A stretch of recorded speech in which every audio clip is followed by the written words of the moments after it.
What is up, guys? J'espère que vous allez bien, que vous êtes en pleine forme. Bienvenue sur le podcast Conversation Awesome avec qu'amène.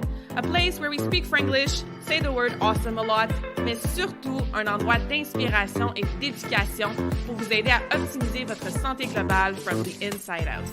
Mon nom est Claudia, fondatrice de qu'amène, et ma mission avec ce podcast est de t'amener dans un monde de développement personnel, d'optimisation d'habitudes de vie et de découverte so you can unleash your potential and live the life you truly want and deserve. Merci d'être à l'écoute. You're awesome.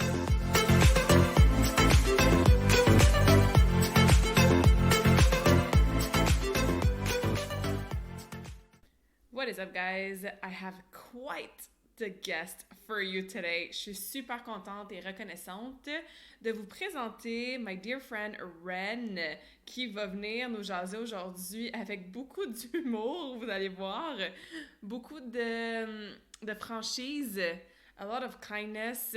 Moi et Ren, on s'est rencontrés au Strong Summit à Toronto en 2017, ce qui était un événement pour les fitness professionals organisé par John Goodman. John Goodman qui est un pionnier dans l'entraînement en ligne. Et depuis cet événement-là, on a toujours gardé contact à travers les réseaux sociaux. Moi et Ren, on a une approche, une philosophie qui est très, très similaire dans la façon qu'on coach nos clientes, dans la façon qu'on publie du contenu aussi sur les réseaux sociaux. Les deux, on a une mission, encore une fois, très, très similaire de vous simplifier la vie, puis ramener un petit peu de common sense à travers tout ce qu'on voit sur les réseaux sociaux. Il y a beaucoup de mythes, beaucoup de confusion qui nous frustrent, on s'en parle souvent. Donc, je trouvais ça super awesome et pertinent de l'avoir sur le podcast aujourd'hui pour qu'on puisse vous aider à prendre soin de votre santé, à avoir un espèce de nouveau look avec peut-être un petit peu plus de jugement, un petit peu plus de caution quand vous regardez des magazines ou vous entendez des choses par rapport à l'industrie des régimes, puis de la diète, puis de l'entraînement pour les femmes. Donc, Ren, et vous allez voir, un des hommes les plus drôles et les plus gentils que je connaisse. Il a toute une histoire personnelle à nous raconter aussi en début de podcast. Lui, il est entraîneur en ligne aussi. Il coach beaucoup, beaucoup de femmes. Il y a aussi un podcast en collaboration avec John Goodman, justement.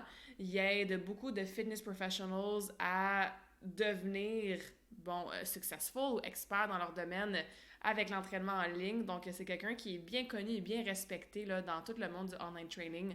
Fait que c'est un honneur pour moi de vous le présenter aujourd'hui. Alors, sans plus tarder, let's dive in our conversation. Welcome, my dear friend, to this awesome conversation. How are you doing today? Oh man, I'm doing great. It's a beautiful sunny day here in Charlotte, North Carolina, USA. Yes, it's been busy, and I'm excited about recording the podcast.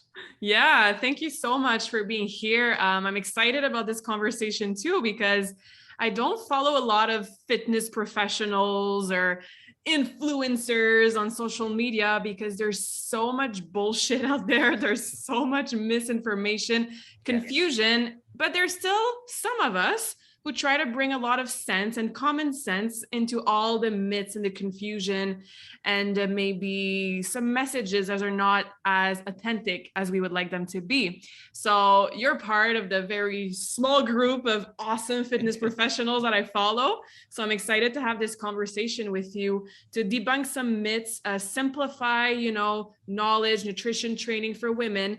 We have very, very similar approaches in our coaching, which is amazing. Mm-hmm. And we coach similar people as well, right? You coach women mostly, so do I. So yeah, thank you again for being here today. Yeah, absolutely. I think we're so similar because I've basically modeled my career after yours and stolen every good thought that you ever had, repurposed it as my own. And I feel good about that. I think it's, I don't think the time of men taking advantage of women's great ideas and reporting them as if they're their own ideas, and also ignoring the hard work that goes into all of the ideas. I don't think that time should ever end. So I'm here to fully represent the asinine patriarchy that is the fitness and wellness community. So you're welcome, I guess is what I'm saying.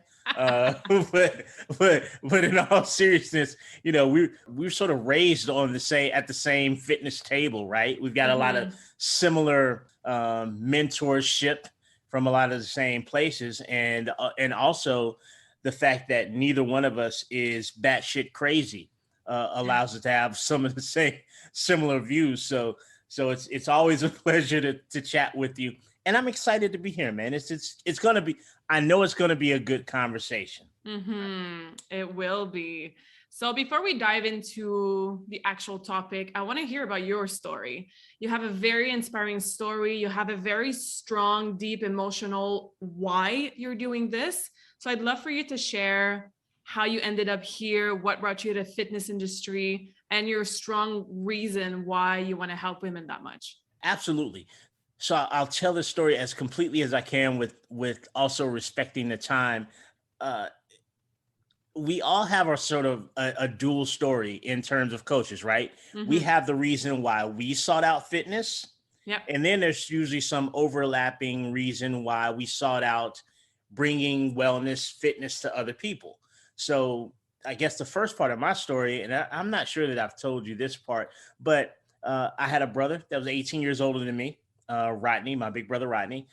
He was like a deity to me, right? So when you're a 5-year old kid and your big brother's like 23, Mm-hmm. like he's everything. He was basketball player, nearly 6 feet tall. And I just remember being like 5 or 6, and Rodney saying to me, "Hey, well, you need to start working out, start doing some push-ups. And that way, when you get to be my age, you'll be strong." I'm 5 or 6 year old kid, this super tall human, and I was like, okay, so probably 7 or 8, I started doing my 10 push-ups before bed, right? And Yeah. my 10 sit-ups before bed. I'm getting strong. And on the other side of that household coin, my sister, who was 13 years older than me, I was just a surprise baby, or as my brother and sister referred to it, an oops baby. My mother had me at 36. So my sister, by the time I'm 5 or 6, she's like 18, 19, 20, and she's a Mm-hmm. shopaholic, right? She's in the mall every weekend. Who does she have to take with her? She's got to take me. Yeah. I'm like a 5 or 6 year old boy. I don't want to be shopping all day. So here's what she would do. She would buy me a comic book and a giant size cookie. And she knew that I would go in and out of any store.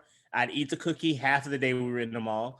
And I read through my comic book. So I fell in love with comics, Marvel specifically. And I got to be a really good illustrator. At one point, and I don't think we ever discussed, at one point, I wanted to be an illustrator for Marvel Comics. I was going to pursue being a sketch artist for like Spider-Man, Thor, Hulk, all the stuff that's out today. I have lots of sketches that I share from time to time on the internet. I Yeah. got really good at it, as a matter of fact. So fast forward, I'm 15 years old. I'm a band geek and a comic book drawer. I'm a comic book nerd and a band geek. My buddies are football players, American football, tackle football players. And after band practice, I couldn't find them. So where do you guys go? They said we go to the weight room. It's like, what's the weight room? It says where you go get strong. And Mm. I'm thinking, oh, I've been drawing all these action figures. Maybe I can look like one. They were like, it builds your muscles up. I was like, well, this sounds great. Start going to exercise with my friends who are football players. Obviously, it's 15, 16-year-old boys in 1989. Yes, I'm old. I wasn't even born. Right. You weren't even, just a gleam in your father's eye. 1980. So they teach me all the wrong stuff. Obviously, like the industry didn't know that much about fitness back then, let alone 15-year-old boys. Mm-hmm. Most grown men, even at this point, operate a lot in the weight room like 15-year-old boys True. in the mid 1980s. That's another podcast. So I'm getting stronger, and I realize that what they're saying doesn't make sense to me. I started subscribing to magazines, Men's Fitness, Men's Health, Muscle and Fitness, Hers, Oxygen Magazine, all these publications. So I start to acquire knowledge about fitness. I start to become the guy that the football players come in and they ask me, "Hey, Ren, what should I do for this muscle? What should I do for that muscle?" So I was doing the reading. Right. So I'm in college, junior year, get a call from home that my mother has had a massive stroke. I Mm. was in a single parent home at the time. I have great relationship with my dad, who's an AME Zion minister. There's no issues there. Just him and my mother weren't a good fit.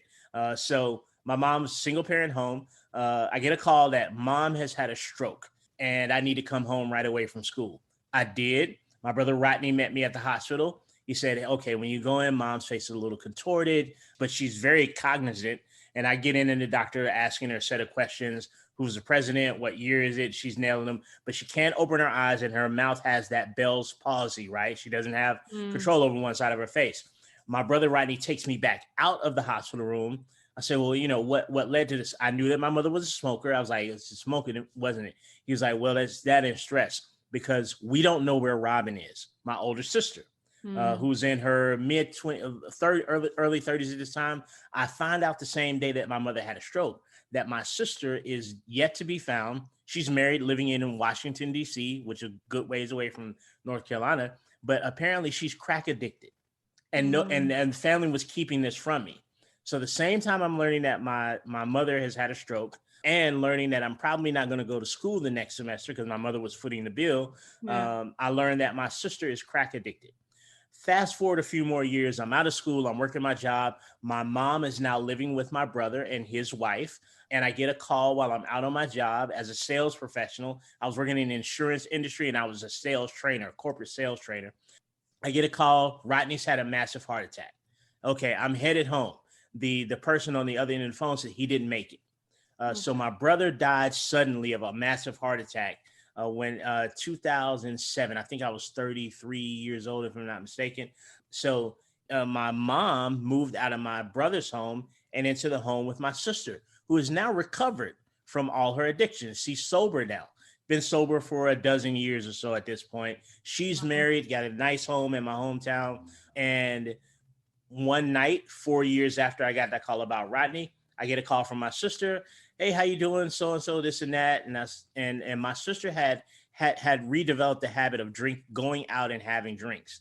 Mm. So I talked to her about 9 o'clock p.m. 9:30, she calls. I get another call from her husband's phone. My sister would talk to me so much that her phone battery would go dead, and then she called me from her husband's phone, which was really annoying.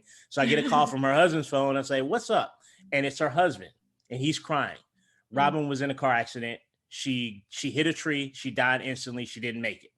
Fast forward to 90 days after that, my brother-in-law, who was a dialysis patient, he had kidney failure, starts to refuse his dialysis. He dies 90 days to the day after my sister does. My mother, who is still debilitated from this massive stroke she's had never regained her independence. She needed round-the-clock care, so she goes into an assisted living facility for a time. I'm living in a city far away. Her brother, my uncle, is there. My aunt, her sister is there. Her friends are there. Our other networks that are taking great care of her. And when I was sitting in her hospital room after going through a lot of toxic work environment at the job that I did, I saw a commercial for National Academy of Sports Medicine, Mm. NASM, who I'm certified through. Because I would go to see my mom on Thursdays and Saturdays and Sundays. Thursdays were milkshake parties. Saturday was donut parties. I'm from the city that invented Krispy Kreme donuts. So that was born in the city that I'm from, Winston-Salem, North Carolina. So we all were raised on Krispy Kreme. I take her donuts on Saturday. Sunday, we watch American football. So a full circle back to the football again, I guess. And I see this ad, and there's an 800 number. And it's like, it's talking to me. Are you tired of your job? I was like, yeah, I am tired of my job. Have you ever considered fitness as a profession? Yeah. Do you have a deep fitness interest? I sure do. I read this stuff all the time. Call the 800 number. I call the 800 number from my mother's bedside. That's in sort of November, December of 2013. February 2014, February 29th, 2014, I'm in the room with my mother as she's passing away. I'm going through my last communication with her. Her pulse rate has dropped tremendously. She can't open her eyes. She can't talk. She passes away. The doctors tell me she's gone, et cetera, et cetera. That was February 29th. March 17th, I took and passed my NASM exam, and I cried all the way home. April of that year, I turned 40. Wow. So that was a somewhat a tragic set of circumstances, but there was Absolutely. beauty in the fact that, number one, I got to spend about a year and a half with my mother talking about all the things that you would talk to your mother about if you knew that she was passing away, right? Mm. Conversations that sons don't have a lot with their moms. Yeah. The second beautiful thing about that was that why was so deeply entrenched into me by the time that I became a certified personal trainer, that I never went through a lot of the things that a lot of trainers go through. I did not have any flirtation with imposter syndrome because my why was so deep. I was not concerned. I had no fear of starting a business because I had seen several people in my family at the end of their life and had the realization that at this point, this person has done everything that they're ever going to get to do. Yeah. They're never going to get to try anything new. They're never going to get to whatever they settled into, the clock expired. It hit zero before they were done. So I didn't have that issue. And I had a very deep connection. I now coach moms over 30, almost specifically. And I'm not a mom, obviously. I don't even have any children, but I'm able to operate from the perspective of the child that's going to be affected, adult or otherwise, the child that's going to be affected by the choices health-wise that the mom is making. And that's how I connect to my client base. And that's the full 100%, all of it story that I don't think I've ever told anyone else on, in an interview. So you got the scoop. So thanks so much for asking that. And I apologize to the listeners if I rambled on a bit. I try to make it concise enough for you to get the full effect of what that journey into what I do now was like. Well, thank you for sharing that. Thank you for being open and vulnerable with that story. Some of the details I had never heard before. So I appreciate you sharing that with us today. And you said it right there, your why and how you connect to that client is so important. And just a couple of things that you shared with us is like, when I'm at that stage of my life, when the clock is ticking, what kind of regrets am I going to have? What kind of risk am I afraid to take right now? Like, do I really take care of my health the proper way right now? Yes. And, speaking of which is why we're so passionate about what we do and trying to get people to have a bit more common sense and a bit more, I guess what I'm trying to say is that with everything we see on social media, the marketing, the companies, the fitness influencers, the IG babes and all that, it gets so confusing. So a lot of people don't take any action because they try to analyze it all and they try something for a week and then they see an ad or they talk to their colleague who did keto or whatever. And then they're just so confused that they don't end up doing anything, basically. And then that leads to illnesses and addictions and self-sabotaging behaviors and just hating their bodies and having regrets and not taking action because you don't have the confidence. So your story, my why, the clients we help, it all comes back full circle, and I think people need to approach their health and their lifestyle habits and everything with so much more love and fun, like eating healthy and moving your body should not be punishment, right? Or should not be. So why do you think there's so much confusion and so much BS on social media and so many kind of tools or advice or guidelines that are so confusing? And a lot of women, I mean, you and I both know this, like the health and fitness industry and the supplement industry is, I don't know what the last numbers are, but like it's a multi-million, even billion-dollar industry. And yet to this day, women are still not happy about their bodies. Everybody's still trying to lose weight and people are getting sick and sick every day. So why do you think this is all messed up and confusing? And I think for women specifically, there are three very entrenched factors that lead up to what you just said. The number one factor is the fact that dogmatic approaches sell. And they sell because they are so isolating and they create a silo, a tribe. Humans like to operate in tribes, right? Yeah. And here's a great example of that. And it's necessary for humans. It's an evolutionary response. So a great example of that is if you look at the planet, right? You can say, oh, we're all citizens of Earth, right? But if you dig deeper, countries are in tribes. You look at something like the Olympics and we will tribe down, right? Let's go USA. Yeah. Let's go Canada. Let's go Mexico. Let's go France, right? will tribe down. Get down into the countries, and guess what? Regions of the country will tribe down. Mm-hmm. I've had people tell me in terms of Canada, they said, Quebec's kind of its own place, right? Damn French Canadians. Right, the French Canadians, like it's almost exclusively French. You're like, you go in there speaking English, you're going to get a little bit of side eye, right? In my case, we'll say people from my area, the South of the United States, the Southerners, the Confederates, the country folks that talk like this, say, I don't trust them New Yorkers.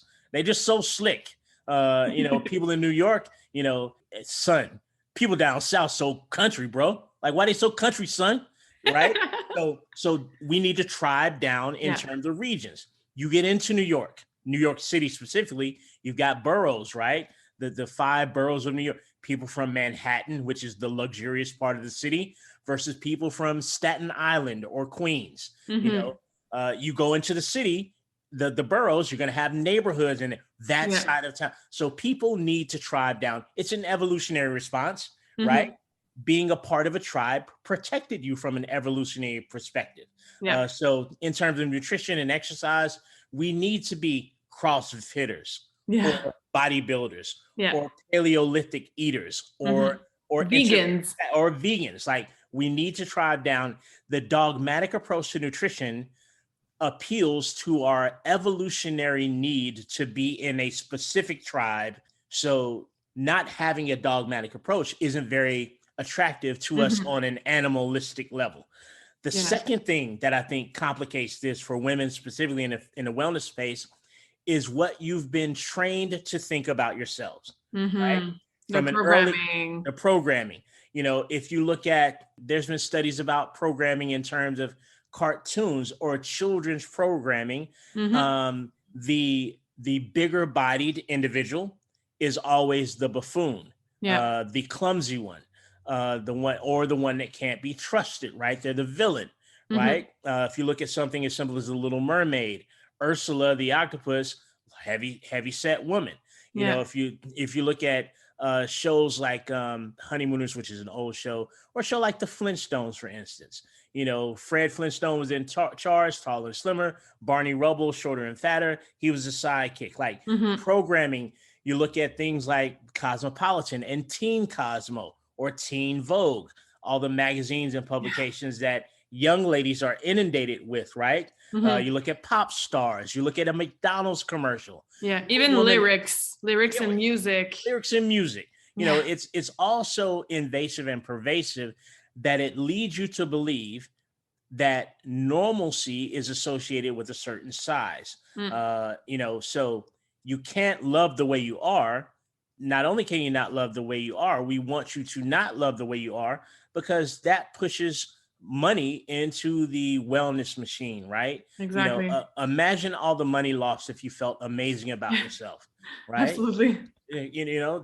That's financial disaster. So you take the 5% of women who have the most thin shape, or whatever the flavor of the month is, and then you tell people that this is the ordinary woman. But if someone goes for an advertisement or something for that product, they'll say, I'm sorry, you don't fit the description. We're looking for a specific type. But here's $400 of supplements to help you look this way.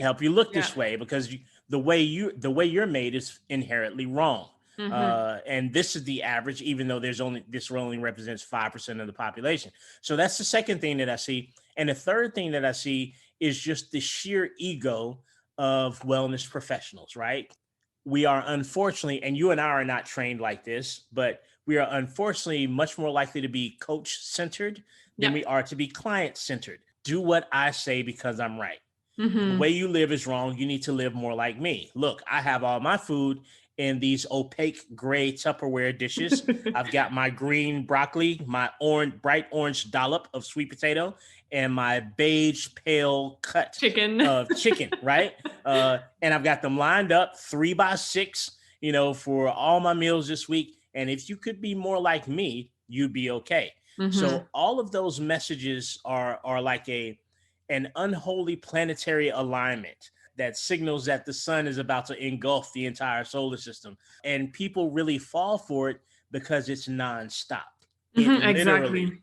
never, ever stops. Hmm. So I think that's what a lot of the confusion is. And I think it's ordered chaos. It's profitable chaos Exactly. for women. That's a great question.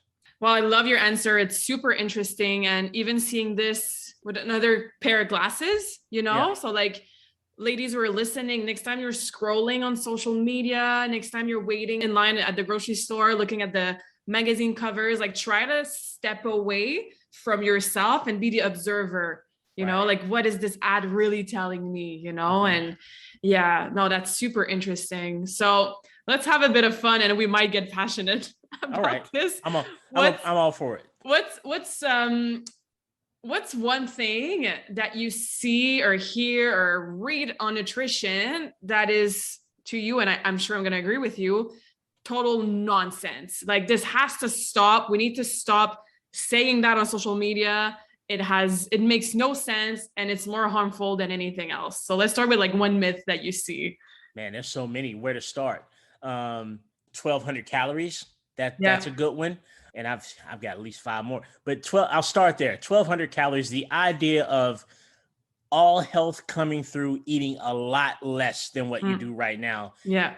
Typically, 1,200 calories seems to be the benchmark. Yeah. I'm going to date myself here as to how old I am, but it's reminiscent of when VCRs originally came out. You take it out of the box, right? You're going to watch your video cassette. Yeah. You're going to go to Blockbusters and get a video that night, and that thing would flash 12 o'clock, right? For some reason, we've been inundated with this flashing 1200. Mm. 1,200 calories is some magical amount of calories Yeah. that you need to eat to shrink your body, which is another problem, to shrink your body down to its appropriate size. And it's Hmm. absolutely not the case. Everybody's different and there are different body types, but across the board, 1,200 calories is really, really low if you're adding in exercise with that level of nutritional sustenance. You're Hmm. probably going to have some problems. Your body's going to rebel against that. Yeah. So that's one thing, just sort of incredibly restrictive mentality when it comes to food. Uh, Hmm. that's Yeah. probably number one. I think any diet that's super restrictive is never going to be sustainable in the long run, right? So Right. when you see stuff on magazines like, oh, lose 10 pounds in 10 hours, but make sure you don't eat fruit because hashtag sugar, Right. like Right. that makes no sense, you know? That was, yes, that was number two for me. I was going straight to the fruit. Oh yeah, let's talk 'Cause about fruits. that Let's makes do me it. so angry. It makes me so angry. Me Like too.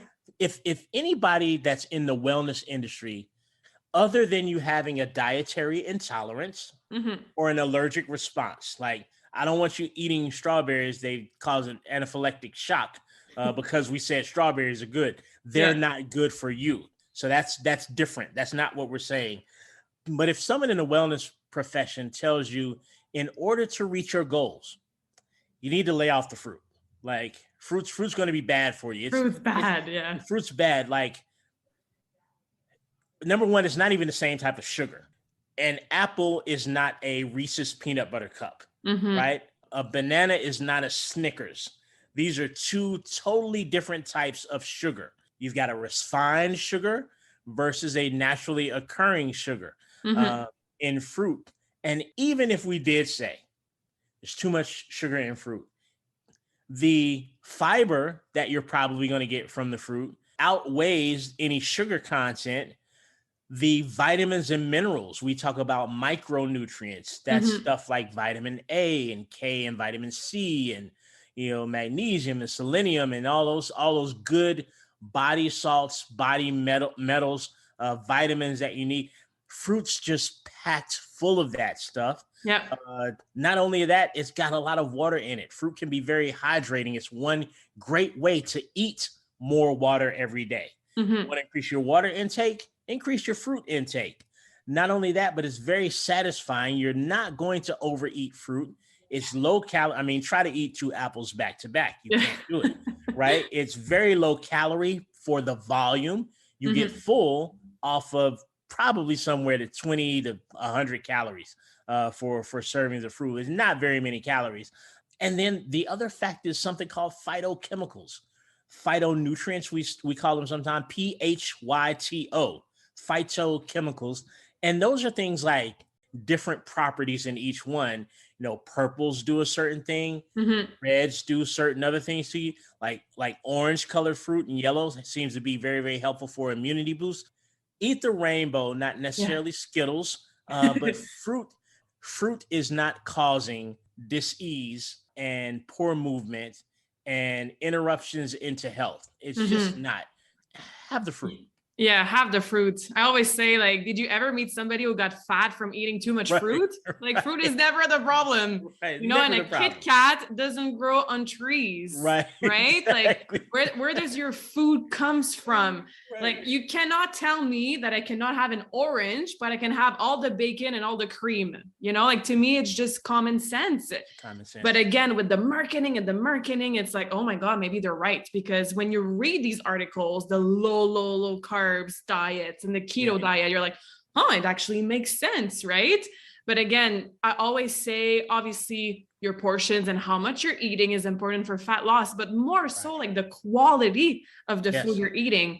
Because like you said, when you have something like a fruit with vitamins, minerals, antioxidant, fiber, water, like try to eat 5 bananas in a day. Like it's a lot, you know, like you'll get fuller, so you'll eat less. Just by focusing on the quality, it will help you with the quantity. So yeah, so eat your fruits, guys. 100%. Just have the fruit. Yeah, for sure.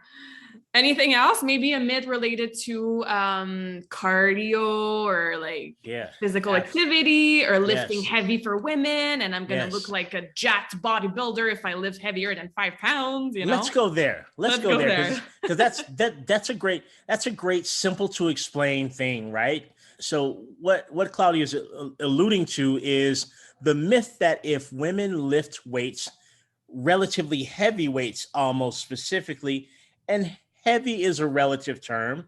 One person's heavy is obviously another person's light and vice versa. Yeah. But the myth that if you lift weights for some reason, you will take on this masculine physicality is across the board categorically stupid. And I don't use the word stupid a lot, but that is stupid. And you will see people support this. And here's the thing, for all the dynamic, amazing women out there listening, ladies, some of this messaging will come from people that you admire. And you may admire them in other areas. Don't let that admiration seep into areas that they are not qualified to deliver content about. Yeah. Like, I love, I've forgotten her name, it slipped my mind now, but she was in The Devil Wears Prada. And she was Anne Hathaway? Yeah, I love Anne Hathaway. And Gwyneth Paltrow, another favorite actress of mine. I think she's an awesome actress. And Gwyneth will say things like, my trainer said I shouldn't lift over 10-pound weights, you know, to give the long, lean look of muscles. I'm going to look toned if I lift 6 pounds, 40 reps. I'm going to feel the burn and it's going to burn my fat and I'm going to look toned.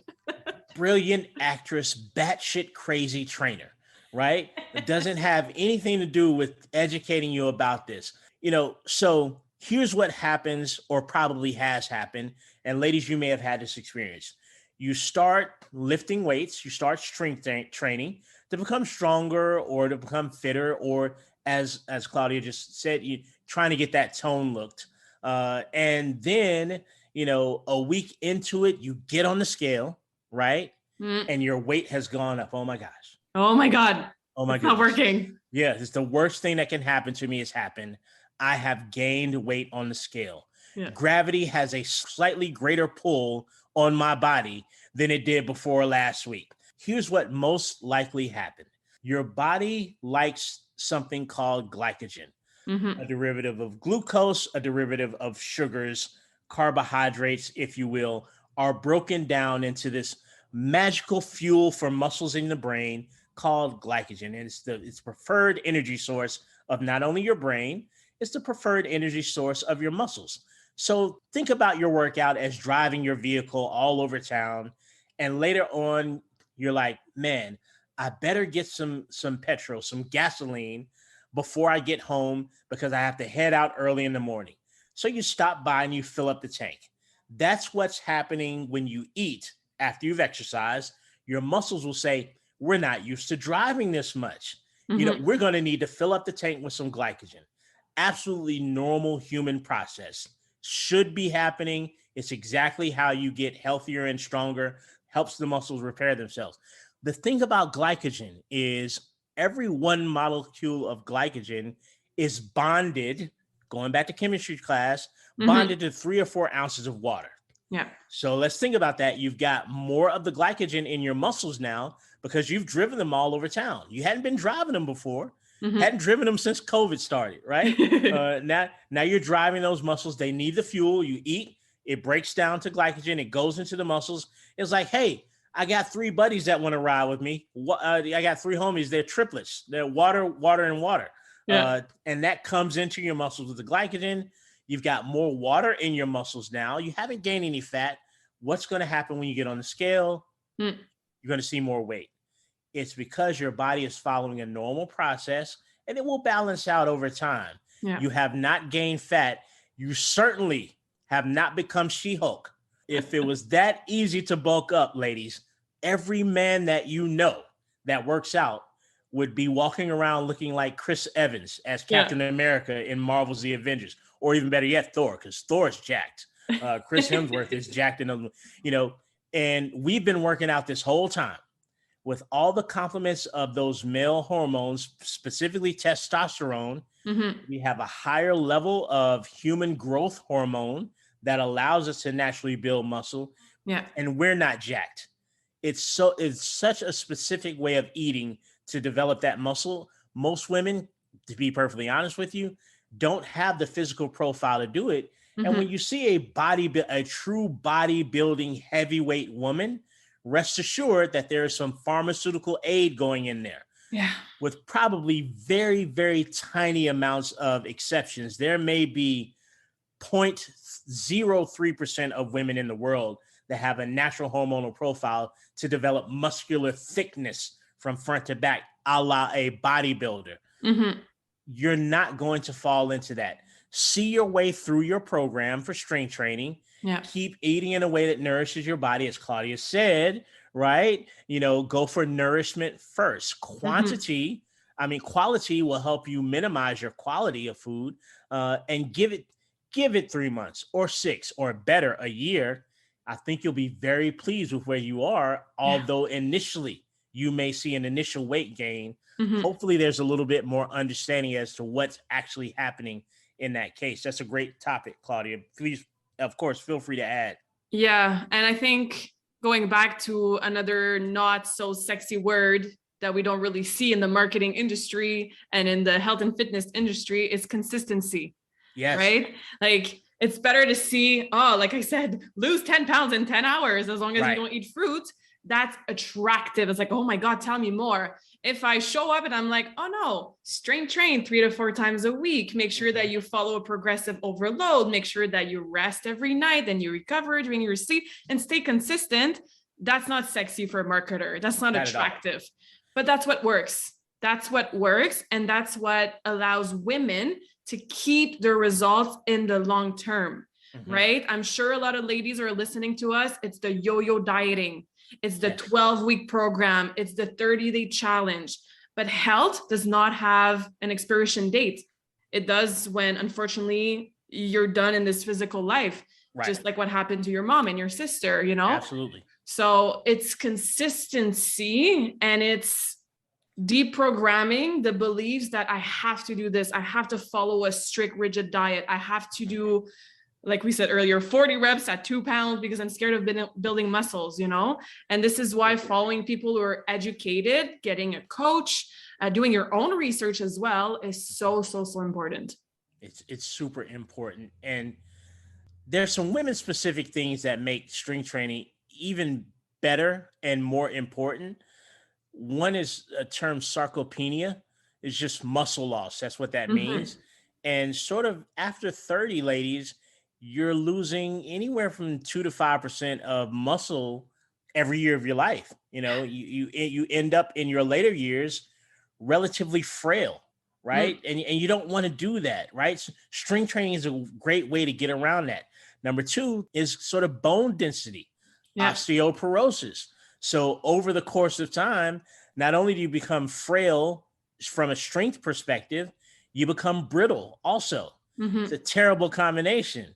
Yeah. Number three is power, right? And we think about power in terms of, throwing your boyfriend's PlayStation out of the window when you break up, or, or pushing him down a flight of steps or something like that. And that is good use of power. Don't get me wrong. But power is also decelerating, a la not falling when you lose your balance. That is also power related.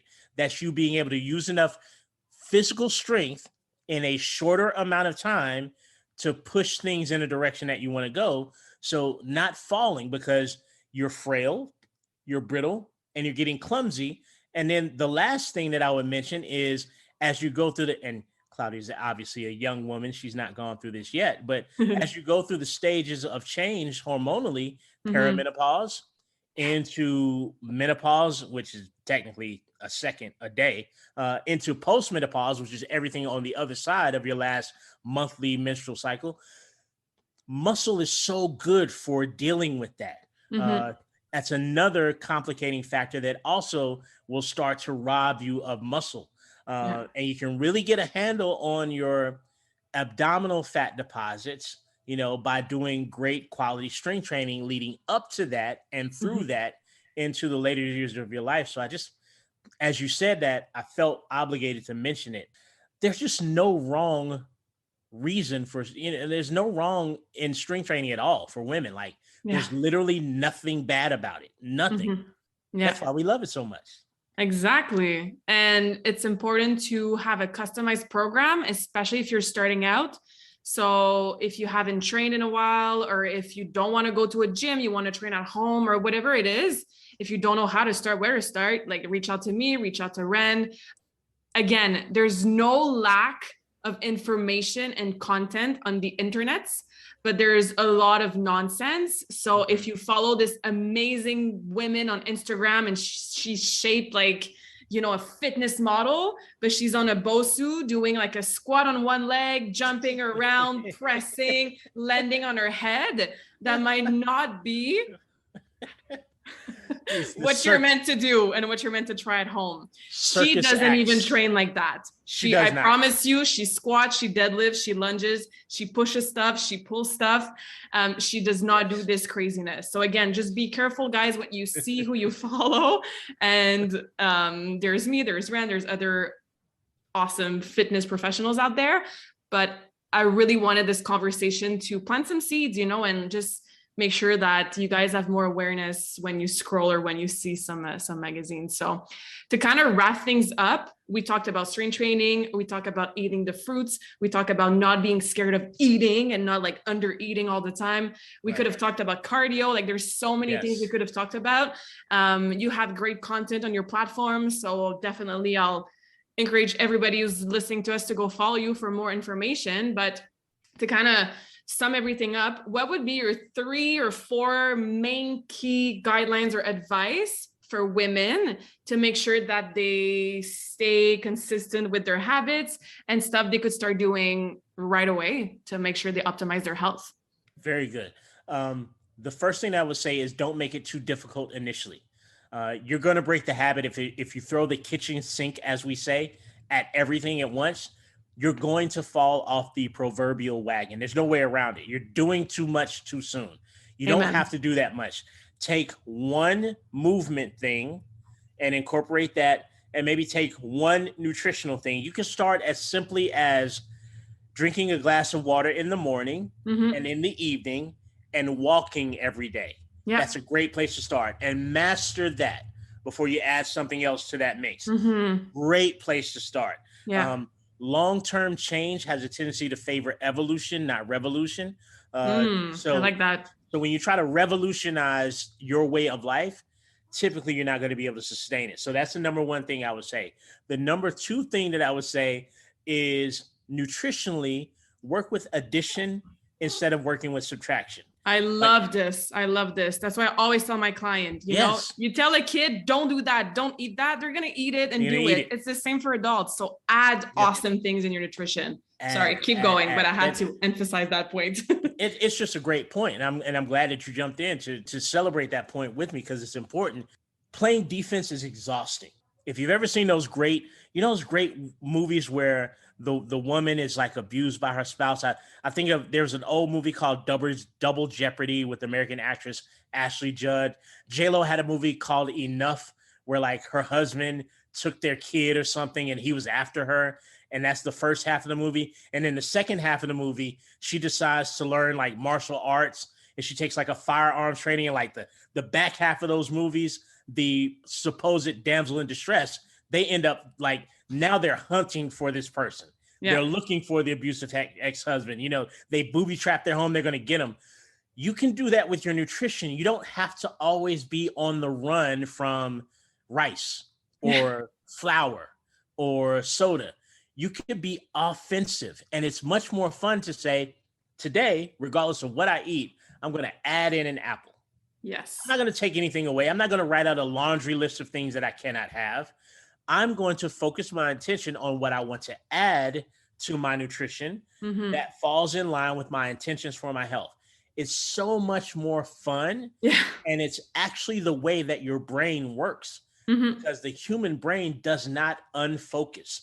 You can't say, don't do this. The brain doesn't recognize the don't. Yeah. It only focuses on the subject of the request. Don't eat cookies. The brain says like cookies.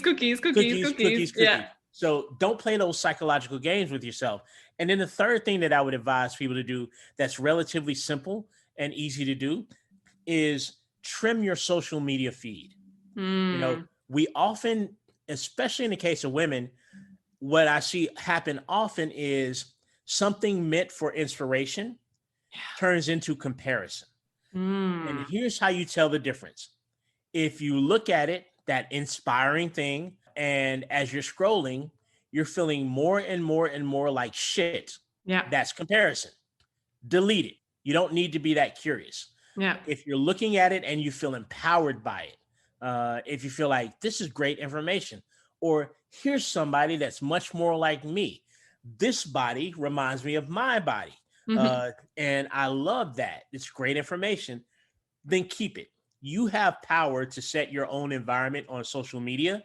Claudia and I both know from being coaches and understanding the psychology and behavior of change that environment is a huge part of your rate of success in changing your behavior. Yeah. So change that social media environment and the food that you're consuming in terms of your eye food and your ear food and your brain food, and match that with your nutritional food and seek out things that better align with your intentions for your health. Those would be the three things that I would suggest. Yeah, those are amazing. And we always look for the magic pill, the secret recipe, you know, the crazy unicorn rainbow powder. Right. But it's tricks and tips like that when you stay consistent with them, it's the compound effect of all that give you the best results. And going back to one of the first things that I said, beginning this conversation, like taking care of yourself should be fun. You know, you should not feel shame and guilt and frustration. You should celebrate your body and your health. So by doing these little things, adding awesomeness to nutrition, following inspiring people, learning every day, it just makes the process so much better. So now losing fat, building muscle, training for a specific sports goal, you know, injury prevention, reverse aging, these all become fun and enjoyable. And that's how I feel it should be, right? Absolutely. By the way, I don't know if you play an instrument, but you could be the lead singer. But I'd very much like to start a band, and I'm going to name the band Crazy Unicorn Rainbow Powder because that sells records. It just spoke to you, eh? It just spoke to me. That resonated so deeply in my musical soul. So if you guys see those CDs or those downloads on the internet, Apple, Spotify, go ahead and download any content that you see from the band Crazy Unicorn Rainbow Powder. It's basically us, and we're legends. Exactly. It started here, guys. You've heard it on the podcast first. This has been amazing. Thank you so much, Ren, for your honesty, for simplifying a lot of the things we see online. Wish I could talk to you for hours. So hopefully we can do part 2 in a couple months. Yes. But in the meantime, how can we follow you and learn so much from your wisdom and your awesomeness? Absolutely. Well, first, remember, I'm only copycatting everything that Claudia's doing. So if you follow her, basically you're following me. You're going to see the same thing. But in English, though, because in most of my content's in French, and your French absolutely. is getting better, but we're not quite there yet, right? Oui. Oui. So that is the extent of my French. So I can be found at Fitness Jones Training. The word fitness, my last name Jones, the word training, pretty much everywhere. If you want to go to my website, it's fitnessjonestraining.com. On Facebook, it's Fitness Jones Training. And on Instagram, obviously, it's at Fitness Jones Training. So I'd love to have you over there and discuss things with you, answer your questions, follow you, and see what you talk about and you do during your days. That's always really interesting to me. So thank you so much for letting me share that information here on the podcast, Claudia. Of course. I will put all of these links in the show notes. So ladies, go follow Ren. And I finish every interview with one of my favorite questions. Mm-hmm. So what is your favorite quote and why? Man, let me see. Here's a great quote, because I think it refers to these times. And I think the quote is, in times of change, the learner will inherit the earth, while the learned will find themselves beautifully equipped to deal with the world that no longer exists. Wow. That's one of my favorite quotes. That's profound. It's a pretty good one. It's a good one. I've never heard that one before. So I will add it to my list of quotes. Amazing. Thank you so much, my friend. I appreciate it. Thank you for having me. Thank you for having me. This was awesome. This was awesome. J'espère que cette conversation awesome t'a inspiré. Et d'ailleurs, I would love to hear back from you. Rejoins Karmakin sur les réseaux sociaux and tag me in a post pour partager ce que tu retiens de cet épisode. Je serais vraiment grateful aussi si tu pouvais me laisser un rating and review pour le podcast. Ça me permet d'avoir un impact positif sur plus de gens comme toi. Merci beaucoup d'avoir été à l'écoute, and until next time, je te souhaite une journée awesome.